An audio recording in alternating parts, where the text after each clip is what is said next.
कभी आपने सोचा है कि पैसा असल में होता क्या है? या पैसा सिर्फ एक कागज है, या स्क्रीन पर शो होने वाला एक डिजिट, या फिर ये एक ऐसा ट्रस्ट है जो पूरी दुनिया को चला रहा है? तो चलिए शुरू करते हैं। सब कुछ शुरू हुआ था हजारों साल पहले, जब पैसा नाम की कोई चीज थी ही नहीं। तब लोग सिर्फ एक बार्टर सिस्टम यूज करते थे, यानी कि एक चीज के बदले दूसरी चीज।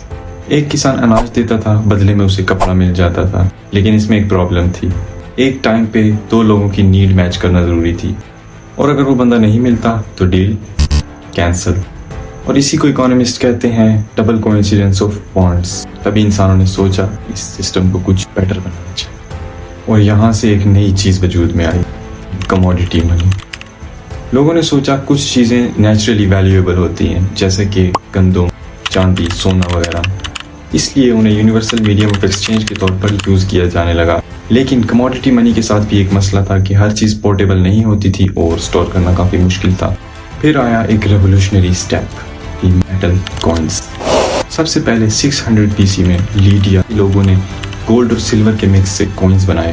वैल्यू अब एक यूनिफॉर्म शेप और साइज में आ गई थी। ट्रस्ट किसी इंसान पर नहीं, एक स्टेट की सील पर होता था। जब किंग या सुल्तान का सिंबल किसी कॉइन पर होता था तो लोग बगैर सवाल किए एक्सेप्ट कर लेते थे कि ये वैल्यूएबल है। लेकिन जैसे जैसे इकोनॉमीज बढ़ती गई, बिजनेसेस बढ़ते गए, कॉइन्स का वेट कैरी करना और ट्रांसपोर्टेशन काफ़ी मुश्किल हो गई। फिर लिखा चाइना ने एक नया चैप्टर, पेपर में। टैंग डायनेस्टी के दौरान लोगों ने मेटल के बदले रिसीट्स यूज करना शुरू कर दी। ये कुछ प्रॉमिसरी नोट्स होते थे जिन पर लिखा होता था कि इस रिसीट की उतनी वैल्यू है जितना अमाउंट ऑफ गोल्ड या सिल्वर वॉल्ट में रखा हुआ है। यहाँ से हमने सीखा कि पैसा असल में एक प्रॉमिस है, एक पेपर पर लिखा हुआ IOU, और ट्रस्ट अब पेपर पर लिखा जाने लगा।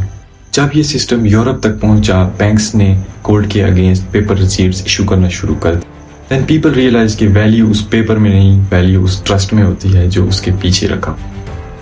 अब बात आती है 19th सेंचुरी की, जब दुनिया ने अपने मॉनेटरी सिस्टम को गोल्ड स्टैंडर्ड्स के साथ जोड़ा। मतलब हर करेंसी एक फिक्स्ड अमाउंट ऑफ गोल्ड के इक्वल होती थी। जैसे 1 pound is equal to 113 grains of gold and $1 is equal to 23.22 grains of gold.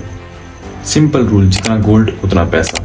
यह सिस्टम काफी डिसिप्लिन देता था, क्योंकि कोई भी मुल्क उतना पैसा प्रिंट नहीं कर सकता था जितना उसके पास गोल्ड मौजूद ना हो। इस सिस्टम ने ट्रस्ट और स्टेबिलिटी दी, लेकिन फ्लेक्सिबिलिटी छीन ली, क्योंकि अगर इकोनॉमी ग्रो कर रही है और हमारे पास उतना अमाउंट ऑफ गोल्ड नहीं है तो पैसा कम पड़ जाता था, और यहाँ से शुरू हुई टेंशन।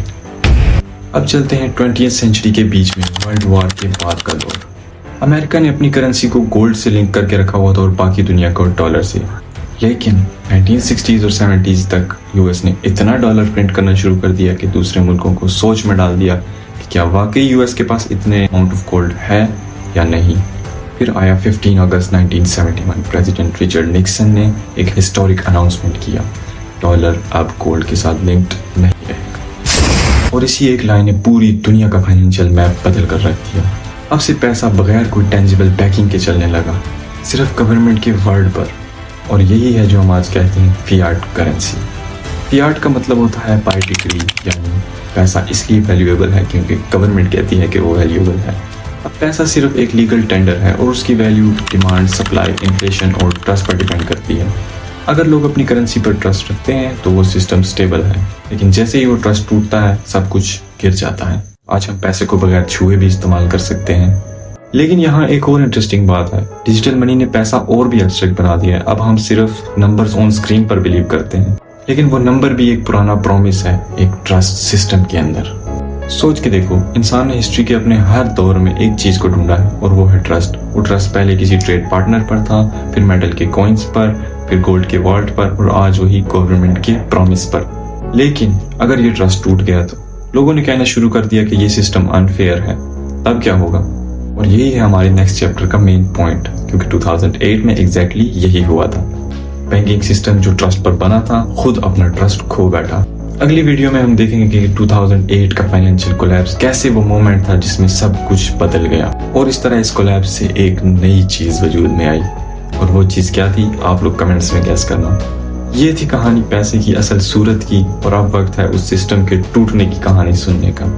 तो नेक्स्ट वीडियो तक के लिए जुड़े रहें हमारे चैनल के साथ। अगर वीडियो अच्छी लगी तो वीडियो को लाइक करें, चैनल को सब्सक्राइब करें और कमेंट्स में अपने ख्यालात का इजहार जरूर करें। मिलते हैं नेक्स्ट वीडियो में, तब तक के लिए खुदा हाफिज।